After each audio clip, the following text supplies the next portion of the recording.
Hello, and welcome to an introduction to creating inclusive geography books. My name is James Ball, and after spending many years combining writing textbooks with teaching and running a secondary school humanities department, I now write full time. I work with several publishers, writing both trade and educational books for the UK and international markets. I also work as a development editor and conduct inclusivity and sensitivity reviews. So hopefully, by watching this short video, you will be left better informed on the principles that underpin creating more inclusive geography books. The video is in two parts. The first part looks at conscious language and the importance of the choices you make when it comes to the words that you choose. Part 2 will focus on the concept of decolonising curriculums, exactly what that means and how it specifically impacts on the study of geography.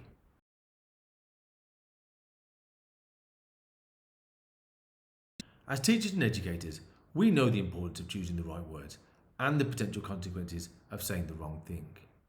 Hurtful or offensive words can continue to affect people long after they were spoken, even when no hurt or offence was intended. Written words have a much greater audience and therefore have the potential to impact far more people and for far longer. So regardless of how tight a deadline is, the reality of this situation must be kept first and foremost in your minds. Because writing textbooks, books that form the very bedrock of educating literally thousands of people, puts us in an incredibly privileged and important position. And as you choose your words, it is your duty and your responsibility to consider the impact, intended or otherwise, that every single one of those words might have. Now, this process of carefully considering how words might negatively impact on potential readers is known as using conscious language.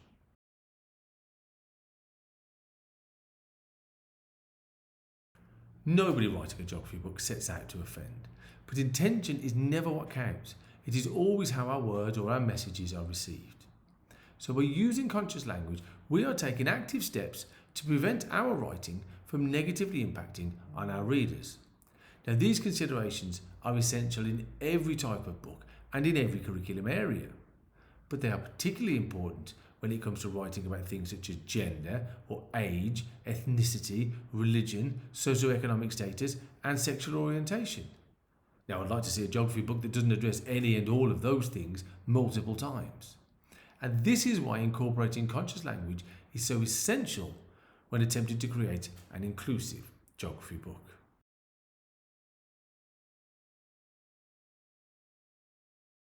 So in principle, it's pretty straightforward. Do your very best not to cause offence. But in practice, things are not always so clear-cut. And this is because language is constantly evolving and words are relentlessly developing new nuances, connotations and contexts. I'm sure we can all think of terms that we thought of as appropriate in our childhoods that are not considered so now. And without doubt, some of the language in common usage today will one day become appropriated or interpreted differently and will no longer be considered acceptable.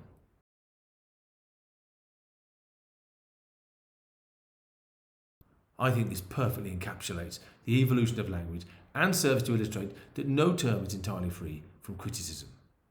Now, I don't think any geographer today would use the term the Third World, although it is still frequently used in the media for some reason. It was perhaps the collapse of the Soviet Empire and the disappearance of the Second World at the end of the Cold War that did most to end the use of the terms the First World and the Third World. But the term the Third World had undoubtedly developed racist implications of backwardness that were probably not intended by Alfred Sauvé when he coined the term in 1952. Similarly, the classification of developing and developed countries has also become outdated since it was introduced in the 1960s. Because surely all countries are still developing in some regard. And the term also implies that there is only one path to development and that all countries are destined to follow the same arc of development as the industrialised nations. The term the Global South, it might not have the same negative connotations, but there can be no denying the inaccuracy at the centre of it. Australia and New Zealand are undeniably in the Southern Hemisphere, but yet are famously not part of the Global South. Singapore and the UAE, however, are part of the Global South. And this has led people to question whether the bending of the Brant line around Australasia is less to do with economic income and more to do with the fact that their populations are predominantly white. high-income countries, middle-income countries, and low-income countries. Now, these are the classifications that the World Bank uses and the classifications that are most commonly used by geographers today. Incomes, by their very natures, are variable and can fluctuate. As a freelancer, I can certainly testify to this. Therefore, being designated as a low-income country carries no implication or stigma that this is a permanent state of affairs. That said, there's no guarantee that a person won't take offence at seeing their country described as low income. But of all the terms, it is probably the least problematic today. So your editor will no doubt give you a style guide that will inform you of the terms that that particular publisher has decided to use. And from an author's perspective, this is great, as it removes any grey areas or the need for you to agonise over which terms to use. However, if there are any terms recommended by that publisher that you're not sure about or feel uncomfortable about using, do not hesitate to raise this with your editor. They will be eager as anyone to create an inclusive book and will value you questioning things. For one thing, it shows that you're committed to the project and that you care. And also, these issues are often complex and nuanced, and as we've already alluded to, ever-changing. Your perspective as a subject matter expert should be and will be valued by your publisher.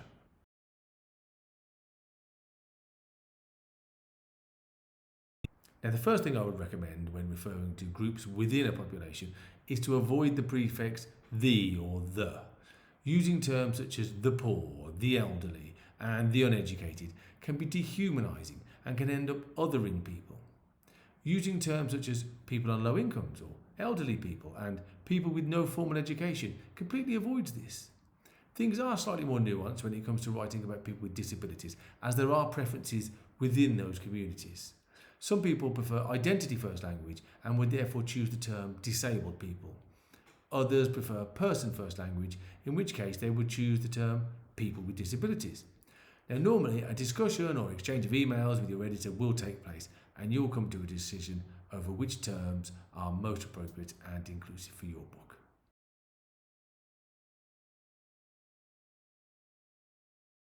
Now, we have obviously barely scratched the surface here, but hopefully, by exploring those few examples, I have demonstrated that language changes, why that has implications for us, and why some terms are considered more inclusive than others.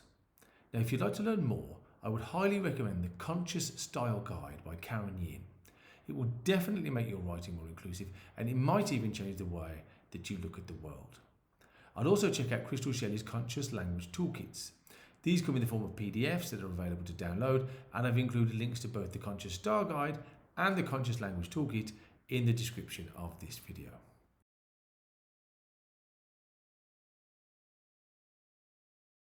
Whereas the term conscious language is pretty self-explanatory, this might not be the case with decolonisation, especially when it comes to geography. Because decolonisation comes from recognising the fact that nearly all of our academic disciplines, including and especially geography, and many of our academic institutions were born out of the colonial system. Universities in particular not only grew out of the colonial system, but were central to it. They were a key facet of the colonial project and were used to impose certain perspectives, certain beliefs and types of knowledge onto the colonial populations. All 8 of the Ivy League universities in the United States, for example, were literally founded by colonists, and universities all across Central and Southern America were established by the Spanish Empire. These institutions created a curriculum that teaches and explains how the world works from a perspective that is colonial in essence. Now, for most subject areas, decolonisation is about recognising that and acknowledging that, and it is then about introducing material and perspectives from places other than the former colonial powers. But by its very nature, geography already includes material and perspectives from all over the planet. The challenge facing geographers when it comes to decolonising their curriculums is really quite different.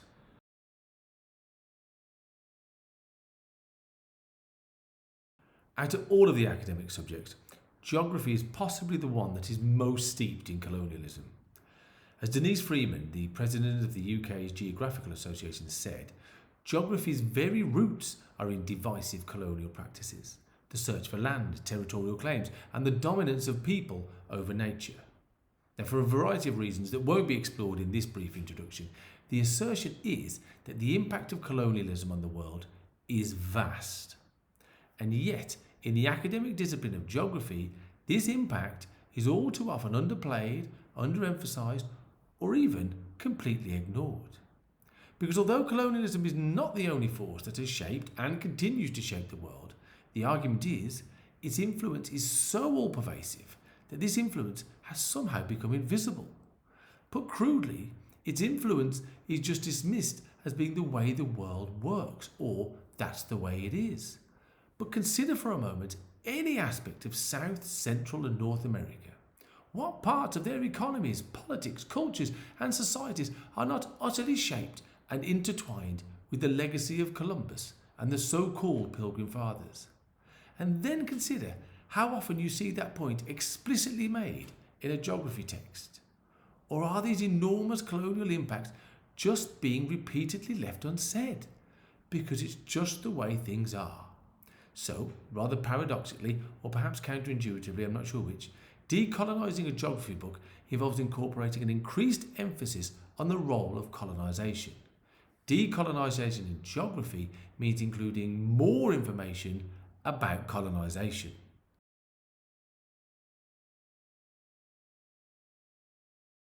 So, we're talking about geography here, obviously, not history. So you'd be right to point out that the European empires collapsed in the wake of the Second World War. And you'd therefore be justified in questioning just how influential empires that no longer exist can be. But although those empires have undoubtedly gone, coloniality hasn't.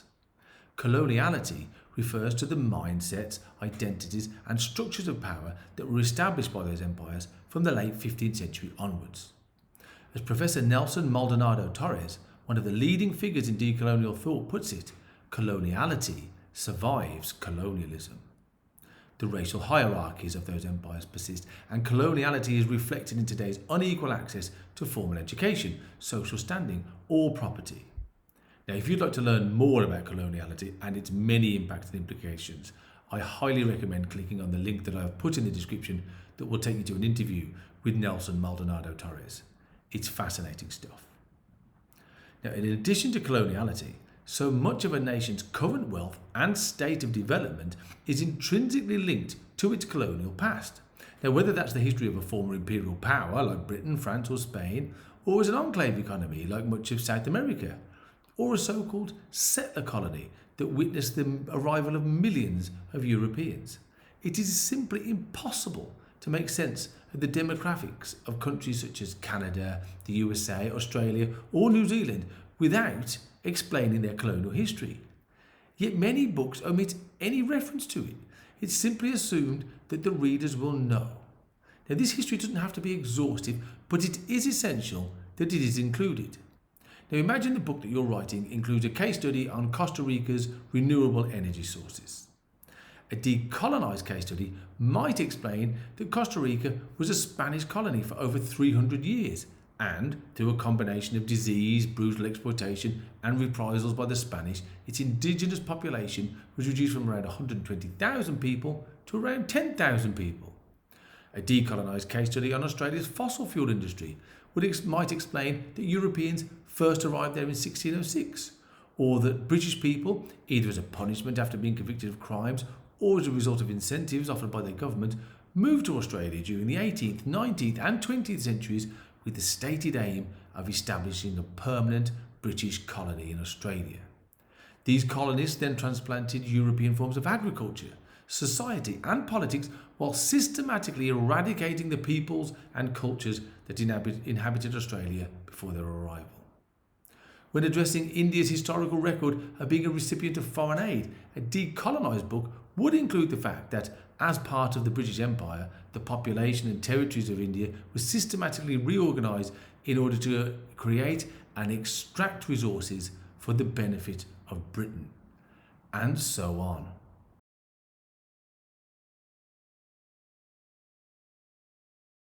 Language is also important here too. You will often see benign terms such as mother country and settlers used when colonialism is addressed. Now, these terms completely fail to convey the fact that empires were built and sustained by violence. Terms such as imperial power and colonists are both more accurate and more appropriate. Now, it's fair to say, speaking generally, that the majority of the conscientious terms will be concerned with aspects of human rather than physical geography. But this is not exclusively so. The trade winds are a key aspect of the atmospheric circularity of systems. But how often do you read about the origin of these wind belts' names? That the trade being referenced was the buying and selling of enslaved human beings. That the existence of the reliable, predictable easterly winds were key to establishing the transatlantic slave trade, a trade that led to an estimated 12 million Africans being forcibly transported by those winds by European powers to the Caribbean and the Americas, where they were traded. Once again, this is the briefest of introductions, and to gain a significantly broader and deeper understanding of this area, I cannot recommend Sarah A. Radcliffe's book, Decolonising Geography, an Introduction, enough. I have put a link to this wonderful book in the description too.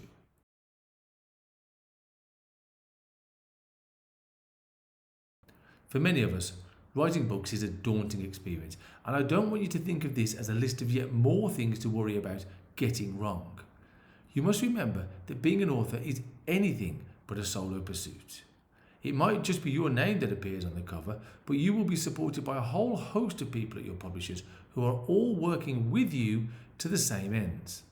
Similarly, deciding exactly what is and what isn't included in your book isn't down to you entirely. The content of a textbook is governed to a large degree by the exam specifications or the curriculum. Authors of trade books will nearly always be working with a detailed brief. And we are all working within page constraints, word limits, and trying to ensure that there's enough space for pictures and for diagrams. But it is vital that you understand the importance of conscious language and decolonisation in creating inclusive geography books.